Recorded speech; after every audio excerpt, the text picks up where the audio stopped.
FlatStanley by Jeff Brown, pictures by Scott Nash. Hey, come and look! Okay.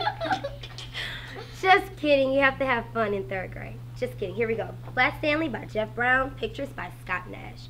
Hey, come and look, Arthur Lambchop called from the bedroom he shared with his brother Stanley. Mr. and Mrs. Lambchop cared greatly for politeness and correct speech. Hay is for horses, Arthur, not people, said Mrs. Lambchop. But look, Arthur said, pointing.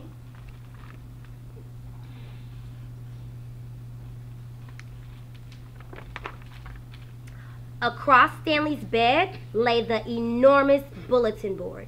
It had fallen on Stanley during the night. Mr. and Mrs. Lambchop hurried to lift it from the bed, but Stanley wasn't hurt. What's going on here? He said, cheerfully sitting up. Heavens! Cried Mrs. Lambchop. Gosh! Said Arthur. Stanley's flat as a pancake, said Mr. Lambchop. Darnest thing I've ever seen. Mrs. Lambchop sighed and said, let's all just have breakfast. Then we'll hear what Dr. Dan has to say.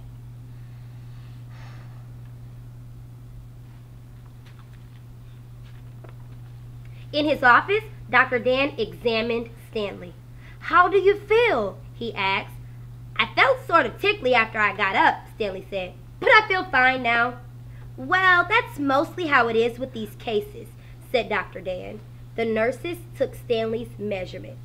He was 4 feet tall, about a foot wide, and half an inch thick.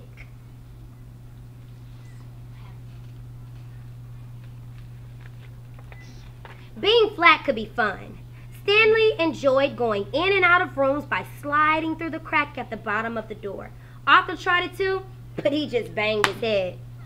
Being flat could be exciting. During the holidays, Stanley was invited to visit his friend Thomas in California. Mr. Lambchop brought home an enormous brown paper envelope and said, Stanley, try this one for size. The envelope fit Stanley perfectly, and the next morning his parents slid him into it along with an egg salad sandwich and mailed him from the box on the corner.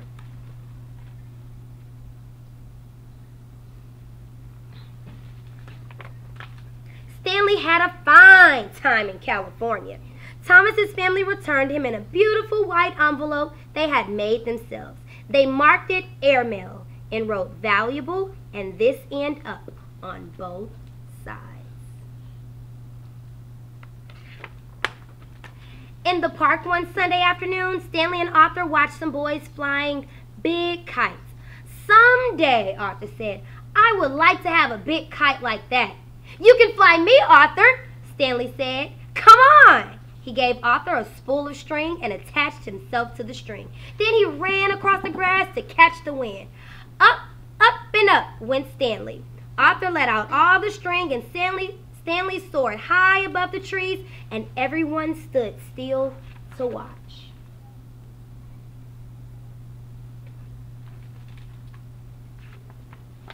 But Arthur got tired of running with the empty spool. Wedging it in the fork of a tree, he went off for a hot dog. He didn't notice when Stanley became tangled in the branches of the tree. Half an hour passed before Arthur heard Stanley's shouts and climbed up to set him free. Arthur apologized over and over again that evening, but Stanley was still cross.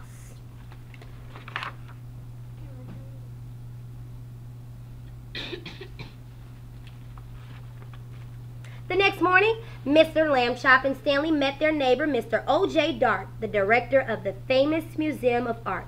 Mr. Dart looked worried. Another valuable painting was stolen from the famous museum last night, he told Stanley and his father.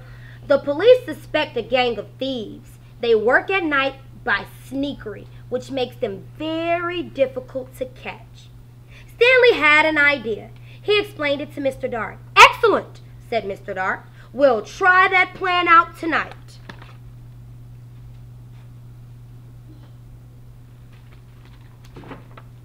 That evening, in the main hall of the museum, Mr. Dart showed Stanley the most expensive painting in the world.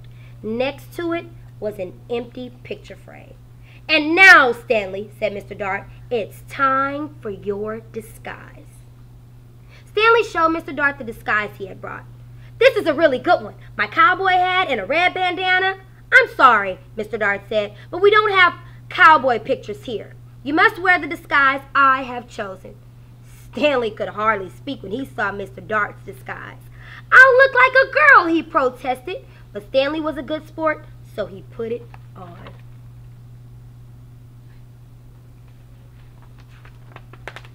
In the main hall, Stanley climbed into the picture frame and stood very still.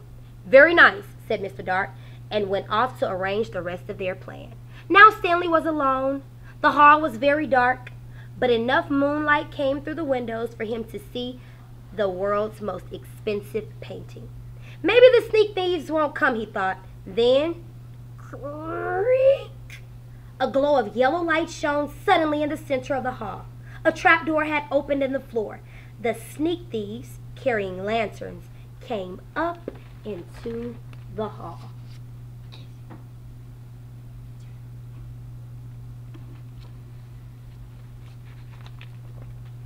The thieves took the world's most expensive painting off the wall. "That is it, Max," said the first thief, whose name was Luther. "In all the great city, there is no one to suspect us." Then Luther saw Stanley in his frame. "Hey, I thought sheep girls were supposed to smile, Max," he said. "This one looks scared." Stanley managed a tiny smile. "She is smiling, sort of," Max said. "And what a pretty little thing she is, too." That made Stanley furious. In his loudest voice, he shouted, "Police! Mr. Dart! The sneak thieves are here!"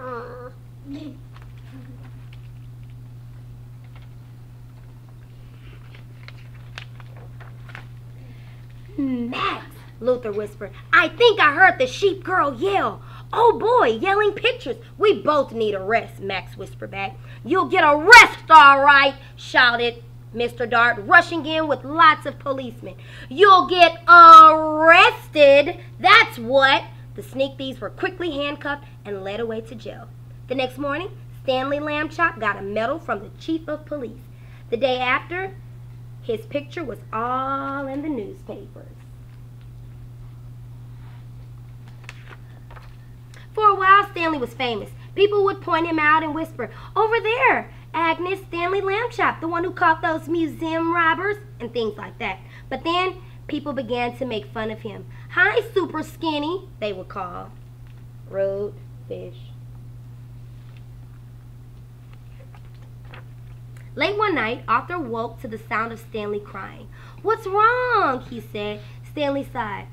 "I want to be regular shape again, like other people. It's not fair."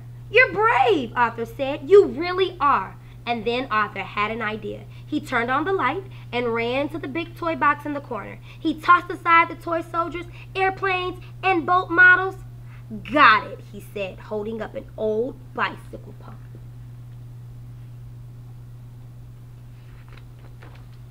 "Okay," Stanley said after a moment, "but take it easy." He stood with one end of the holes in his mouth, clamping his lips so tightly no air could escape. Arthur began to pump. "If it hurts or anything, wiggle your hand," he said. Stanley's top half began to swell. Stanley got bigger and bigger. His pajama buttons burst off. Pop! Pop! Pop!